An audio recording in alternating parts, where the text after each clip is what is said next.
जय हिंद बच्चों, मैं Surendra Singh, faculty of science and technology, the force defence academy के यूट्यूब चैनल में आपका बहुत बहुत स्वागत है।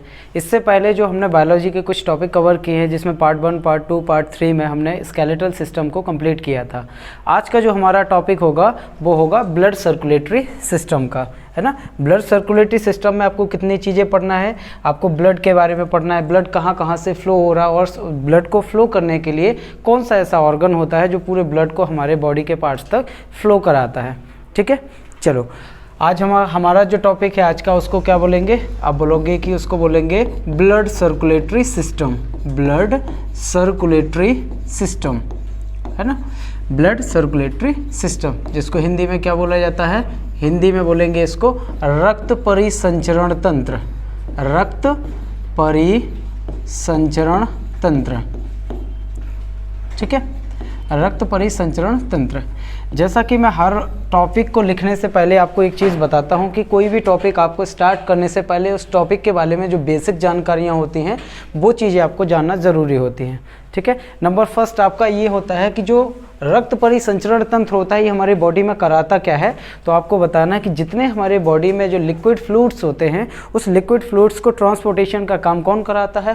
तो आप बोलोगे रक्त परिसंचरण तंत्र। ये पूरा का पूरा एक सिस्टम है, और जो सिस्टम होता है वो क्या करता है? तो आप बोलोगे फ्लो कराता है। फ्लो किसको कराता है?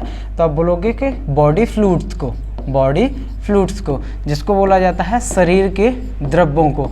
शरीर के द्रव्यों को एक स्थान से दूसरे स्थान पर ट्रांसलोकेट करने का काम किसका होता है? तो आप बोलोगे रक्त परिसंचरण तंत्र का। अब आपको ये जानना है कि हमारे शरीर में ऐसे कितने इंपॉर्टेंट फ्लूइड हैं, कितने इंपॉर्टेंट ऐसे फ्लूइड हैं जो हमारे बॉडी में क्या करते हैं? फ्लो करते हैं। तो आपको बताना, नंबर फर्स्ट है आपका ब्लड। नंबर फर्स्ट है ब्लड, जिसे हिंदी में कहा जाता है रक्त। नंबर सेकंड कौन सा है? तो आप बोलोगे कि लिम्फ। लिम्फ, लिम्फ यानी कि लसिका। लिम्फ को क्या बोलेंगे? लसिका बोलेंगे हिंदी में। नंबर थर्ड जो होता है, नंबर थर्ड है आपका सीरम, और सीरम को हिंदी में भी क्या कहा जाता है? सीरम ही कहा जाता है। और नंबर फोर्थ होता है आपके शरीर में जो इम्पोर्टेंट फ्लूइड होता है, जिसे हम क्या बोलते हैं? जल बोलते हैं। क्या बोलते हैं? जल बोलते हैं। ये जो चार आपके हो गए, चाहे वो रक्त हो गया, चाहे लसिका हो गया, चाहे आपका सीरम हो गया, चाहे आपका जल हो गया, ये चारों के चारों फ्लूइड को बॉडी के एक पार्ट से दूसरे पार्ट तक पहुंचाने का जो सिस्टम होता है, उसी सिस्टम को हम क्या बोलते हैं? रक्त परिसंचरण तंत्र। अब आपको ये जानना जरूरी होता है कि हमारे बॉडी में जो जल है, हमारे बॉडी में जल कितना परसेंट होता है? तो लगभग 70 to 80% जो हमारी बॉडी है उसमें क्या होता है? तो आप बोलोगे कि जल होता है, यानी कि वाटर होता है। देन नेक्स्ट आओ आगे कि रक्त परिसंचरण तंत्र का, यानी ब्लड सर्कुलेटरी सिस्टम का, blood circulatory system, circulatory system, अगर इसका आप स्पेशलाइज्ड ऑर्गन की बात करें कि इस पूरे के पूरे सिस्टम में कौन सा ऐसा अंग है जो पूरी तरीके से काम करता है, तो आपको बताना है जो रक्त परिसंचरण तंत्र है उसमें एक ऐसा ऑर्गन है जिसे हम हार्ट बोलते हैं, हृदय बोलते हैं। वो हृदय ही एक ऐसा ऑर्गन है जो आपके इन सारे के सारे फ्लूइड्स को एक बॉडी पार्ट से दूसरे बॉडी पार्ट तक क्या करता है? ट्रांसलोकेट करता है, भेजता है। ठीक है, कौन सा है? तो आप बताओगे कि ब्लड सर्कुलेटरी सिस्टम का जो स्पेशलाइज्ड ऑर्गन होता है, स्पेशलाइज्ड यानी मुख्य अंग या स्पेशलाइज्ड जो ऑर्गन होता है वो हमारा हार्ट होता है, हमारा हार्ट होता है, जिसे हम लोग हिंदी में क्या बोलते हैं? हृदय बोलते हैं। क्या बोलते हैं? हृदय। अच्छा, हृदय का अगर दूसरे नाम की बात करें तो हृदय का दूसरा नाम क्या है? तब आपको बताना है, हमारे हार्ट को बोला जाता है central pumping station. Central pumping station, central pumping station. Hindi में से क्या बोलेंगे?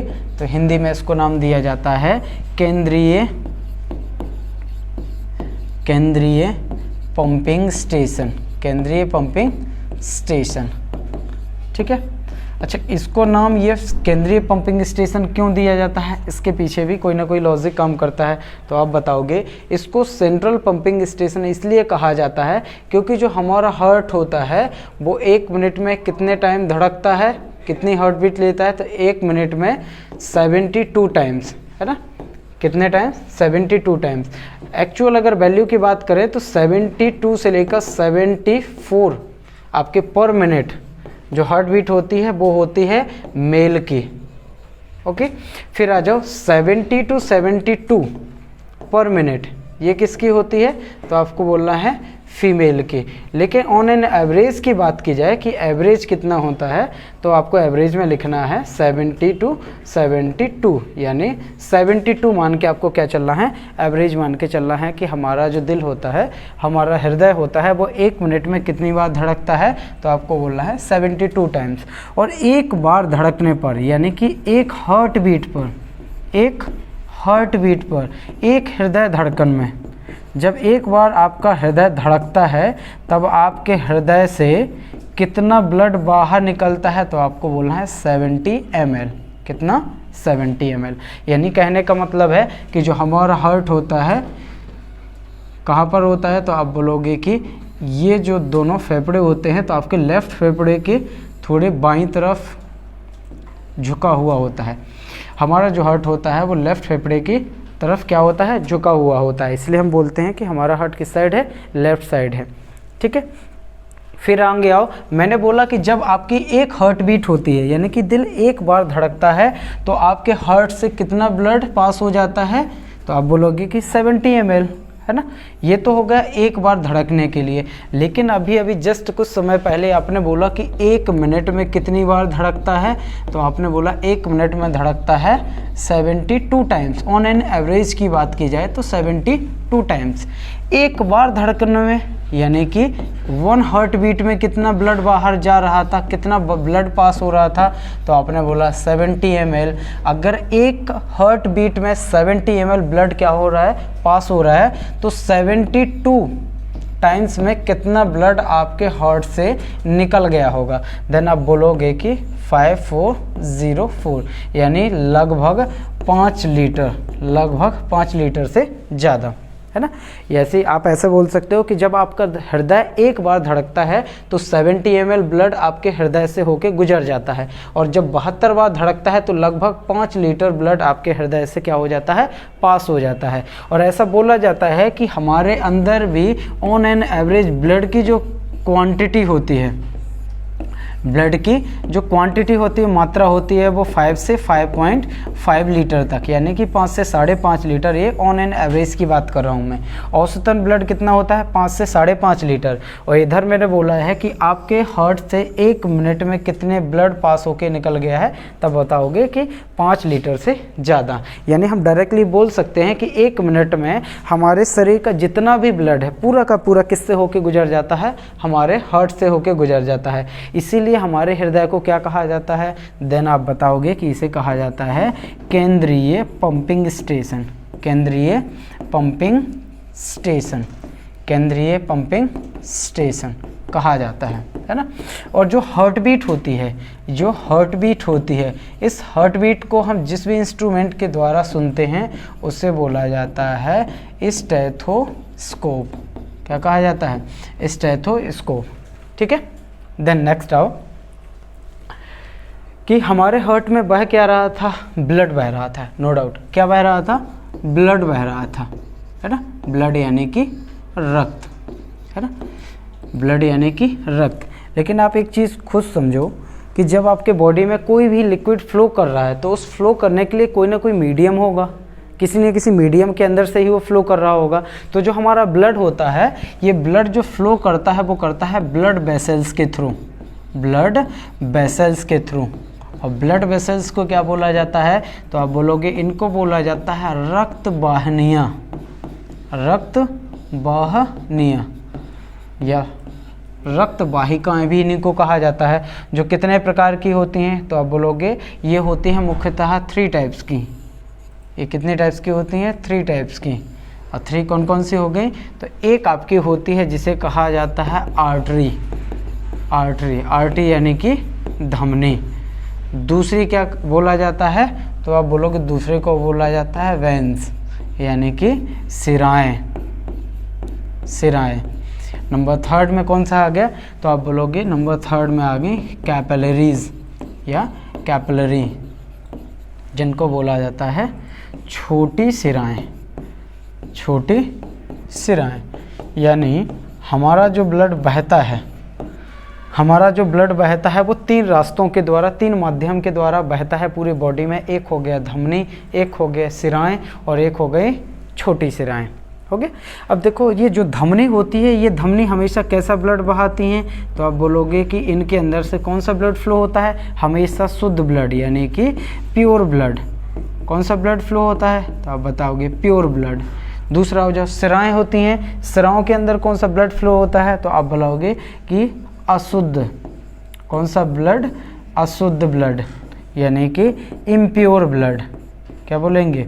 इम्प्योर ब्लड, है ना। आपके धमनियाँ कौन सा ब्लड फ्लो करा रही थी? प्योर ब्लड, यानी कि शुद्ध रक्त। आपकी सिराएं कौन सा ब्लड फ्लो करा रही थी? तो आप बताओगे कि अशुद्ध रक्त। अब आ जाओ छोटी सिराएं कि छोटी सिराएं करती क्या हैं? तो छोटी सिराओं के द्वारा बहता है हमारा मिक्स्ड ब्लड। मिक्स्ड ब्लड, जिसको हिंदी में कहा जाता है मिश्रित रक्त। मिश्रित रक्त, यानी जिसमें शुद्ध भी रहता है और अशुद्ध भी रहता है। लेकिन इनके भी अपवाद केस हैं। इनके भी क्या है? अपवाद केस हैं। अपवाद केस को क्या बोलते हैं? Abstraction case. और इनके जो एब्स्ट्रक्शन केस है, जैसे कि मैंने बोला हमेशा आर्टरी कौन सा ब्लड फ्लो कराती हैं? तो अभी आपने बोला कि शुद्ध ब्लड। लेकिन एक ऐसी आर्टरी है जिसको पल्मोनरी आर्टरी कहा जाता है। पल्मोनरी आर्टरी कहा जाता है। ये जो पल्मोनरी महाधमनी होती है ना, ये पल्मोनरी महाधमनी, ये पल्मोनरी महा जो धमनी होती है, ये क्या कराती है फ्लो? तो आप बोलोगे ये एकमात्र ऐसी महाधमनी है जो अशुद्ध ब्लड फ्लो कराती है। बाकी जितनी भी आपके हार्ट में या आपके शरीर में धमनियां हैं वो कैसा ब्लड बहाती हैं? शुद्ध। लेकिन पल्मोनरी महाधमनी एक ऐसी धमनी है जो कैसा ब्लड फ्लो कराती है? अशुद्ध। फिर आ जाओ इसमें कि जितनी भी सिराएं हैं ये सारी की सारी कौन सा ब्लड फ्लो करा रही थी? तो आपने बोला कि इम्प्योर ब्लड करा रही थी। लेकिन यहाँ पर भी इसका एक एब्स्ट्रक्शन केस है, ठीक है, यानी कि एक अपवाद है। कौन सा अपवाद? तो आप बताओगे जितने भी पल्मोनरी सिराएं हैं, है ना, पल्मोनरी सिराएं, जितने का मतलब कितनी है? तो आप बोलोगे ये है नंबर 4, जिनको इंग्लिश में क्या बोला जाता है? Pulmonary veins. पल्मोनरी वेन्स, ठीक है। ये इसका अपवाद केस है। क्यों? क्योंकि सारी की सारी जो सिराएं थी वो कैसा ब्लड को फ्लो करा रही थी? इम्प्योर, यानी कि अशुद्ध रक्त। लेकिन ये जो 4 होती हैं ये हमेशा कैसा ब्लड बहाती हैं? तो अब बोलना है कि शुद्ध रक्त। कैसा बहाती हैं? शुद्ध रक्त। अब मुझे एक चीज़ बताओ कि ये जो तीनों माध्यम थे जिसके द्वारा ब्लड एक जगह से दूसरी जगह क्या हो रहा था? फ्लो हो रहा था, वो कौन कौन सी थी? एक धमनी थी, एक सिराएं थी और एक छोटी सिराएं थी। लेकिन हम बॉडी में पहचानेंगे कैसे कि धमनी कौन सी है, सिराएं कौन सी हैं? और अगर आपके बॉडी में मिक्स ब्लड घूम रहा है तो वो हमें नुकसान क्यों नहीं कर रहा है ना। तो चलो जानते हैं कि ये जो होते हैं इनको हम पहचानेंगे कैसे। आप बोलोगे कि जो धमनियाँ होती हैं ये क्या होती हैं? थोड़ी सी मोटी होती हैं और लंबाई में बड़ी होती हैं। इन्हीं के द्वारा हमेशा इसको बोला जाता है धमनियाँ। क्या बोलते हैं? धमनी। और जो धमनी होती है ये धमनी हमेशा कैसा ब्लड बहाती है? शुद्ध, है ना। यानी जो आर्टरी है ये आर्टरी कैसा ब्लड फ्लो करा रही है? तो आप बोलोगे प्योर। लेकिन इस धमनी की अपेक्षा में जो आपकी सिराएं होती हैं ये थोड़ी सी कैसी होती हैं? पतली। कैसी होती हैं? पतली। और इनमें कौन सा ब्लड बह रहा था? तो ये कौन सी होगी? तो ये हो गई वेन, यानी कि सिराएं। इसमें कैसा ब्लड बह रहा था? तो आपने बोला कि इनमें बह रहा था अशुद्ध, है ना। आपकी धमनी में कौन सा ब्लड? शुद्ध, यानी प्योर ब्लड। इसमें कौन सा? तो आप बोलोगे इम्प्योर ब्लड। तो फिर सर कैपिलरीज कहाँ होती हैं? तो आ जाओ, कैपिलरीज होती हैं आपकी इन दोनों के बीच में। इन दोनों के बीच में जो डिवीज़न होते हैं, ये जो डिवीज़न होते हैं यही इन्हीं को ही बोला जाता है कैपिलरीज, जो किसको कनेक्ट करती हैं? आपके आर्टरी और वेन्स को। इन दोनों को कनेक्ट करने का जो काम होता है इनका होता है, जिनको बोला जाता है कैपिलरीज। अच्छा, कैपिलरीज जो होती हैं एक नेटवर्क की तरह काम करती है। नेटवर्क यानी कि आपकी जो आर्टरी है और आपकी जो वेन्स है, यानी कि जो धमनी है और आपकी सिराएं हैं, इन दोनों को कनेक्ट करने का काम किसका होता है? कैपिलरीज का होता है। कैपिलरीज में कैसा ब्लड बह रहा था? तो आपने बोला इसमें बह रहा था मिक्स्ड ब्लड। कौन सा ब्लड बह रहा था? मिक्स्ड ब्लड बह रहा था, ठीक है, यानी कि मिश्रित ब्लड। मिश्रित ब्लड। और मिश्रित ब्लड मतलब जिसमें प्योर और इम्प्योर दोनों ब्लड हों। अब एक चीज़ समझ में नहीं आई कि चलो इधर से तो शुद्ध ब्लड बह रहा था, इधर से कैसा ब्लड जा रहा था, अशुद्ध ब्लड यानी इम्प्योर ब्लड। इनके बीच में जो ब्लड जा रहा था वो कौन सा ब्लड था, तो आपने बोला कि मिक्स था। तब ये जो मिक्स्ड ब्लड है ये क्या हमारे इनमें नहीं आ सकता या फिर इसमें नहीं जा सकता, और अगर आ जाएगा तो क्या हमारे शरीर में इसका कोई नुकसान नहीं है? बिल्कुल है। लेकिन ये नुकसान क्यों नहीं कर पाता है, आप खुद सोचो। इसकी जो वॉल्यूम होती है, क्वांटिटी होती है, वो इतनी कम होती है किसकी अपेक्षा, शुद्ध रक्त की अपेक्षा, कि ये शुद्ध रक्त इस मिक्स ब्लड को अपना असर दिखाने ही नहीं देता। इसीलिए हमारे शरीर में जो मिक्स ब्लड होता है वो शरीर में क्या नहीं कर पाता, नुकसान नहीं कर पाता। क्यों? क्योंकि इसकी जो क्वांटिटी या जो वॉल्यूम है बहुत ही कम होता है किसकी अपेक्षा, प्योर ब्लड की अपेक्षा। तो प्योर ब्लड ज़्यादा होता है, ये बहुत ही सूक्ष्म मात्रा में बहुत ही कम होता है, इसलिए हमारे बॉडी पे कोई भी साइड इफ़ेक्ट नहीं दिखा पाता है। देन नेक्स्ट आओ आगे कि अगर आपने इधर पढ़ा है कि जो ब्लड है वो दो प्रकार का है, एक प्योर ब्लड और एक इम्प्योर ब्लड, लेकिन ऐसा नहीं है। जो ब्लड होते हैं यानी जो रक्त होता है, ब्लड यानी रक्त होता है ना, ये कितने टाइप का है, तो आप बोलोगे ये मेनली कितने टाइप का है, 2 टाइप्स का है।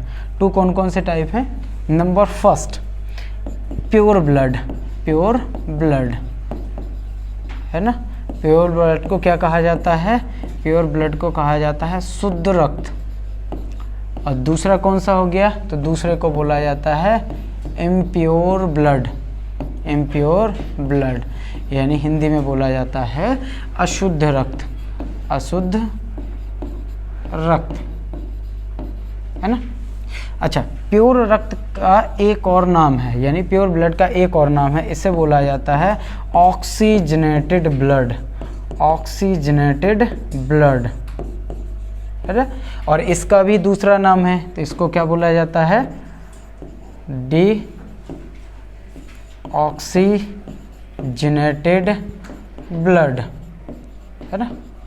यानी हिंदी में अगर कहा जाए तो इसको बोला जाता है ऑक्सीकृत रक्त, और इसे क्या बोला जाता है, अनॉक्सीकृत, अनॉक्सीकृत, अनॉक्सीकृत रक्त है ना।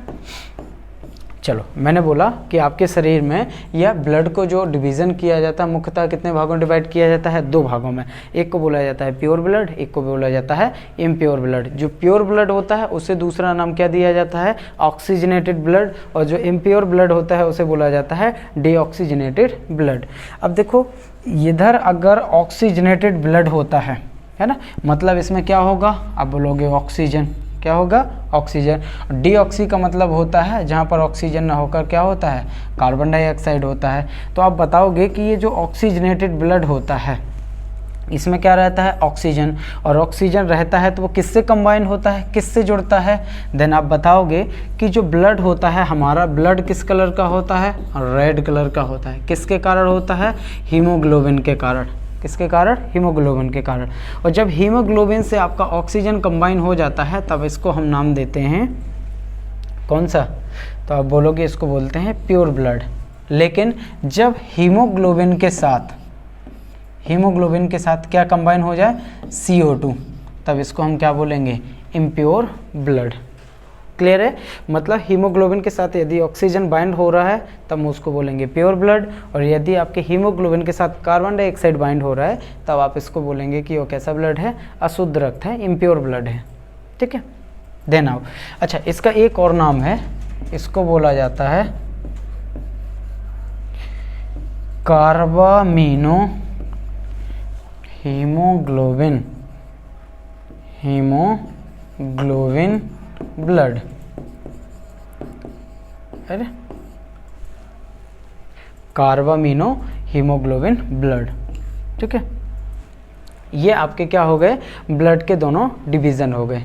फिर आओ आगे कि ब्लड के डिवीज़न के बाद आते हैं कि अभी जस्ट कुछ समय पहले मैंने बोला था कि आपके ब्लड को अगर पूरे बॉडी में सर्कुलेशन का काम होता है तो वो किसी ना किसी माध्यम से हुआ होगा। तो आपने बताया कि आर्टरी, वेंस और कैपिलरीज, इन तीनों के माध्यम से क्या होता है, शरीर में ट्रांसलोकेट होता है।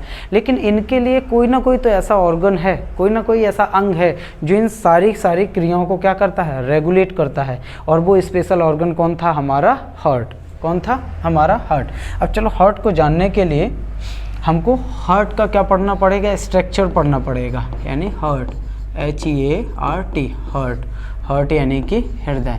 हृदय के लिए कुछ बेसिक चीज़ें हैं, कौन कौन सी। Number first, study of heart क्या कहलाता है, स्टडी ऑफ हार्ट यानी हिंदी में बोलेंगे हृदय के अध्ययन को। हृदय के अध्ययन को क्या कहा जाता है, तब आपको बताना है कि हृदय के अध्ययन को कहा जाता है कार्डियोलॉजी। कार्डियोलॉजी, साइंस में कार्डियो का मतलब होता है आपका हार्ट और लॉजी का मतलब होता है टू स्टडी, यानी किसकी स्टडी करना, हार्ट की स्टडी करना, क्या कहलाता है, कार्डियोलॉजी। इसका जो स्पेशलिस्ट होता है, इसका जो स्पेशलिस्ट होता है उसे हम, या इसका जो जानकार होता है, इस जानकार को हम एक टर्म देते हैं जिसको बोला जाता है कार्डियोलॉजिस्ट। कार्डियोलॉजिस्ट कहा जाता है। क्लियर है, क्या कहा जाता है, कार्डियोलॉजिस्ट। फिर आगे आता है कि जो हमारा हार्ट होता है, हार्ट की पोजीशन कहाँ होती है, यानी कि लोकेशन कहाँ होता है। हमारा हार्ट होता कहाँ है, तो आपको बताना है between the thoracic cavity, between the thoracic cavity and laterally slightly bent to left, slightly bent to left, यानी हमारा जो बक्षीय गुहा होती है, हमारी जो बक्षीय गुहा, इस बक्षीय गुहा के बीचों बीच बाएं तरफ झुका हुआ है ना, बाएं तरफ झुका हुआ। देखो हमारा जो हार्ट होता है वो एक्चुअली का होता कहाँ है, बीचों बीच, लेकिन ये झुका किस साइड है, बाएं तरफ, यानी कि लेफ्ट साइड। और ये बक्षीय गुहा अपन इसको बोलते हैं, जिसको चेस्ट कैविटी भी अपन कहा जाता है, सीने की पसलियों का पिंजरा। लेकिन कभी कभी वो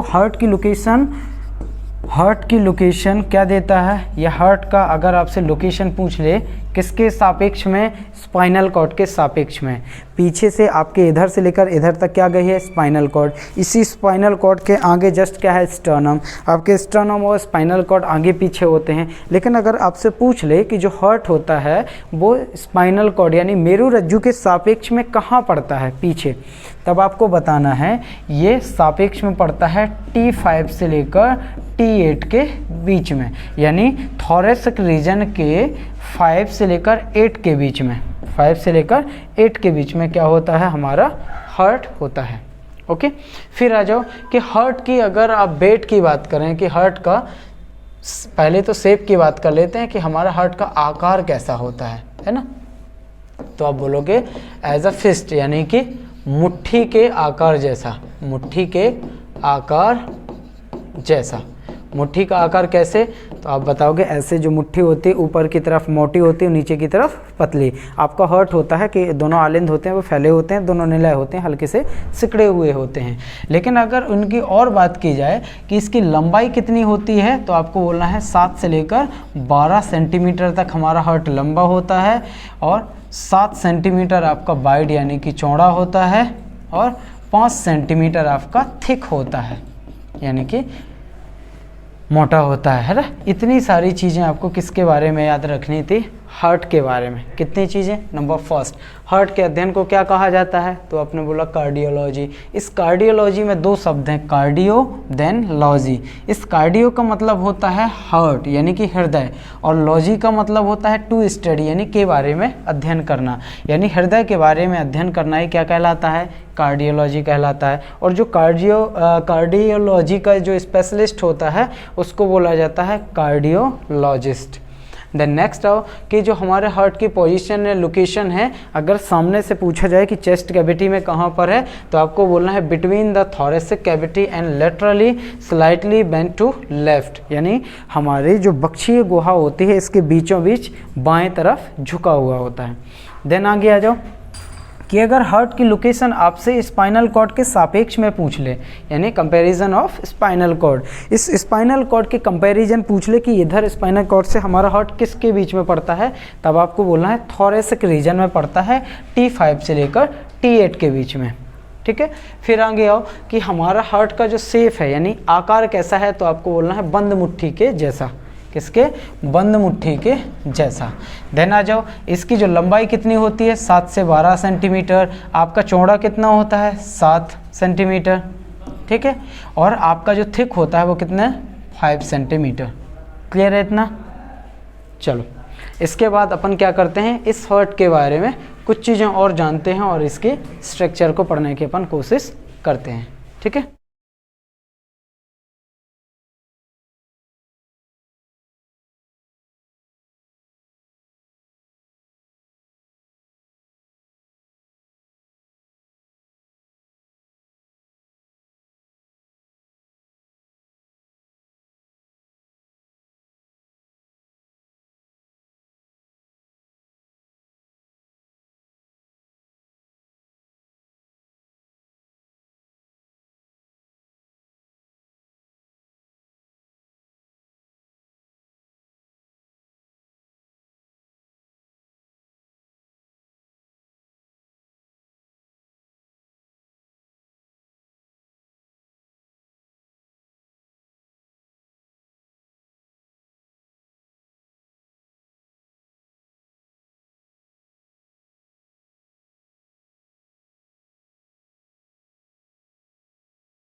ठीक है, कितने हो गए, 2 आलिंद हो गए और 2 निलय हो गए।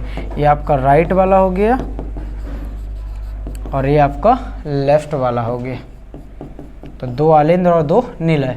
अब इनको नाम दे दो। इसको बोला जाता है इन्फीरियर वेने कावा, इन्फीरियर वेने कावा। हिंदी में बोलेंगे अग्र महाशिरा, अग्र महाशिरा। ठीक है, फिर आ जाओ दूसरे पे। इसको क्या बोलेंगे, इसको बोला जाता है पोस्टीरियर, पोस्टीरियर वेने कावा, वेने कावा यानी कि पश्च महाशिरा, पश्च महाशिरा, अग्र महाशिरा और पश्च महाशिरा। देन ये चारों के चारों क्या हो गए, 1 2 3 देन 4। ये होते हैं पल्मोनरी वेन्स, पल्मोनरी वेन्स यानी पल्मोनरी सिराएं। कितनी होती हैं, 4, नंबर 4। ठीक है, देन आगे आओ। ये जो टी शेप का है, क्या है, टी शेप का है, इसको क्या नाम दिया जाता है, तो आप बोलोगे इसको बोला जाता है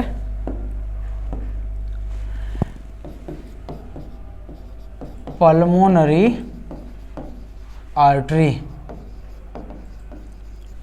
है ना, जिसको बोला जाता है पल्मोनरी महाधमनी, महाधमनी। इसी के बगल से जो आपकी एक क्वेश्चन मार्क की तरह गया है,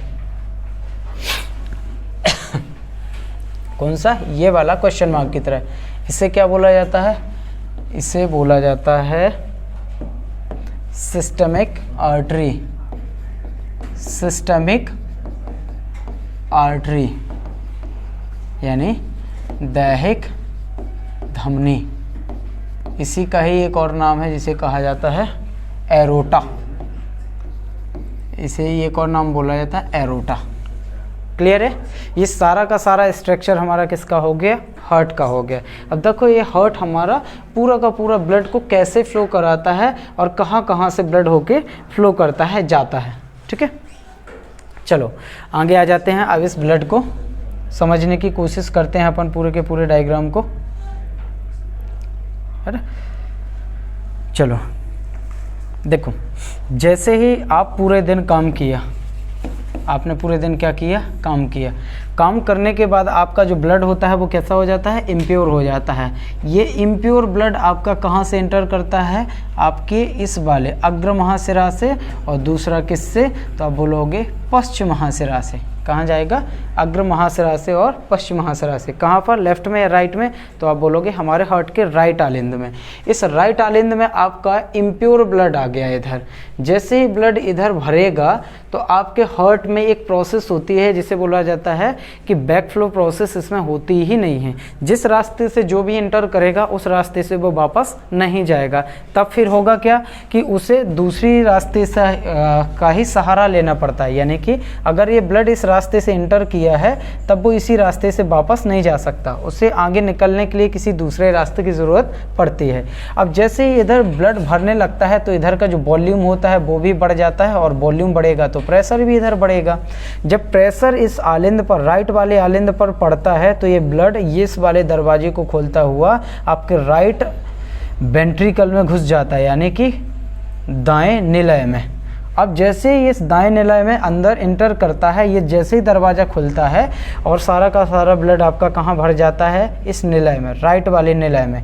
और राइट वाले निलय में जैसे ही ब्लड भरेगा तो इधर का वॉल्यूम भी बढ़ जाएगा, और वॉल्यूम बढ़ेगा तो इधर का प्रेशर भी बढ़ जाएगा। अब कंडीशन होगी क्या कि अब इस रक्त को दूसरा रास्ता खोजना पड़ेगा। तो ये जो रक्त होता है वो इस रास्ते के द्वारा कहाँ चला जाता है, इस वाली धमनी में, जिसे क्या कहा जाता है, तो इसे आपने नाम क्या दिया है, पल्मोनरी आर्टरी। अब देखो अभी आपने एक चीज़ जानी थी कि जितनी भी धमनियाँ होती हैं, जितनी भी आर्टरी होती हैं, वो सब की सब क्या करती हैं, प्योर ब्लड को फ्लो कराती हैं। लेकिन एक जो अपवाद थी, जो मैंने बोला थी कि पल्मोनरी आर्टरी एकमात्र ऐसी आर्टरी यानी धमनी है जो कैसा ब्लड बहा रही है, इम्प्योर ब्लड बहा रही है, यानी कि ये अशुद्ध रक्त इस साइड जाएगा और इस साइड जाएगा। अभी तक ये अशुद्ध रक्त ही चल रहा है और ये अशुद्ध रक्त जाएगा कहाँ, तो आपका अशुद्ध रक्त जाता है आपके फेफड़ों के पास।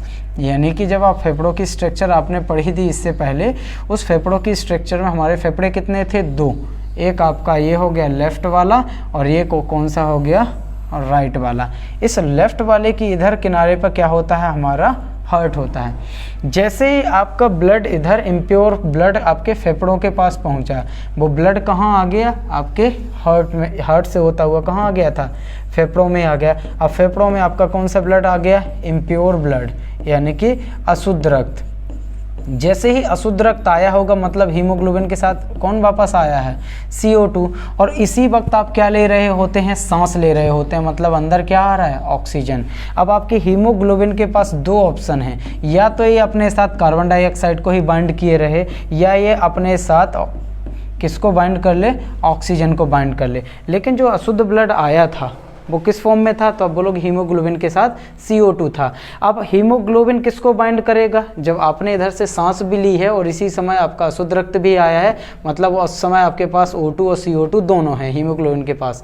अभी इस हीमोग्लोबिन लेगा किसको, तो ये लेता है केवल ऑक्सीजन को। क्यों, क्योंकि ऑक्सीजन का जो पार्शियल प्रेशर होता है वो 151 के समथिंग होता है और CO2 का 0.03 होता है। तो इन दोनों में भारी कौन होता है, ऑक्सीजन। इसीलिए फेफड़ों में जो एल्विलाई में प्रोसेस होती है, हीमोग्लोबिन CO2 को रिलीज कर देता है यानी छोड़ देता है, और भारी यानी कि जो O2 होता है भारी, जिसका प्रेशर कितना होता है 151, इस हीमोग्लोबिन किसको अपने साथ बाइंड कर लेता है, ऑक्सीजन को। और ऑक्सीजन को जैसे ही बाइंड करता है वो ब्लड इम्प्योर से कैसा हो गया, प्योर हो गया।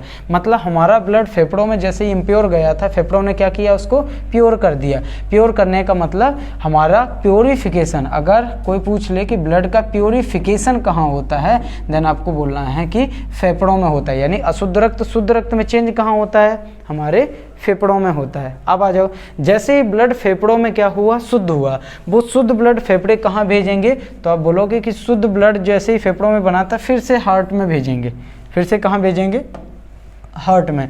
तो वो जो शुद्ध ब्लड था वो इधर से होके आएगा, इन चारों के द्वारा एंटर करेगा, 1 2 3 और 4, इन चारों रास्तों के द्वारा कहाँ पर, तो आप बोलोगे लेफ्ट आलिंद में, यानी लेफ्ट एट्रियम में या ऑरिकल में क्या करेगा, इंटर करता है। अभी मैंने कुछ समय पहले बताया था कि जितनी भी वेंस होती हैं, सिराएं, ये सारी की सारी क्या होती हैं, अशुद्ध रक्त बहाती हैं। लेकिन 4 ऐसी महासिराएं होती हैं या पल्मोनरी सिराएं होती हैं जो कैसा ब्लड बहाती हैं, शुद्ध। ये वो चारों हैं जो अपवाद केस हैं। जैसे ही ब्लड इधर आएगा, इधर का भी वॉल्यूम बढ़ेगा, और वॉल्यूम बढ़ेगा तो क्या बढ़ेगा, प्रेशर बढ़ेगा। और प्रेशर जब बढ़ेगा तो ये ब्लड क्या करता है, इस वाले दरवाजे को खोलता हुआ आपके कहाँ आ जाता है, तो आप बोलोगे हमारे लेफ्ट वाले निलय में आ जाता है, यानी लेफ्ट वाले वेंट्रिकल में आ जाता है। ठीक है, लेफ्ट वाले जैसे ही इधर निलय में आता है, ये ब्लड फिर क्या करता है, इधर भी वॉल्यूम बढ़ता है और प्रेशर बढ़ता है, और कहाँ चला जाता है, देन आपके इस वाली नली में। इस वाली नली का मतलब क्या है, ये सिस्टमिक आयोटा है, यानी कि ये कहाँ जाता है, हमारे बॉडी में। कहाँ जाता है, हमारे बॉडी में। बॉडी में जाएगा, बॉडी में फिर से काम करोगे तो वो कैसा होगा, अशुद्ध होगा। अशुद्ध फिर यहाँ इंटर करेगा, फिर यहाँ नीचे जाएगा, नीचे से फिर इस वाली जो पल्मोनरी आर्टरी है इस द्वारा कहाँ जाएगा, फेफड़ों में। फेफड़े फिर शुद्ध करेंगे, सारा का सारा ब्लड इधर आएगा, फिर इस दरवाजे को खोलता हुआ इधर, और इधर से फिर ये जो सिस्टमिक आर्टरी यानी धमनी है फिर से कहाँ पहुँचाएगा, बॉडी में। यानी इधर से सारा ब्लड को ले जाने और ले आने का काम किसने किया, हीमोग्लोबिन ने। लेकिन बीच में काम किया कौन, हमारा हार्ट। हार्ट ना होता तो क्या ब्लड आ पाता और जा पाता, नहीं। लेकिन यहाँ पर 2 चीज़ें और मिल रही हैं कि ब्लड को शुद्ध करने का काम यानी ब्लड को प्योर करने का काम हमारा कौन कर रहे थे, तो आपने बोला कि फेफड़े। कौन कर रहे थे, फेफड़े। लेकिन ब्लड को अशुद्ध करने का काम कौन करता है, हमारे शरीर में कोशिकाएं। ठीक है, ओके।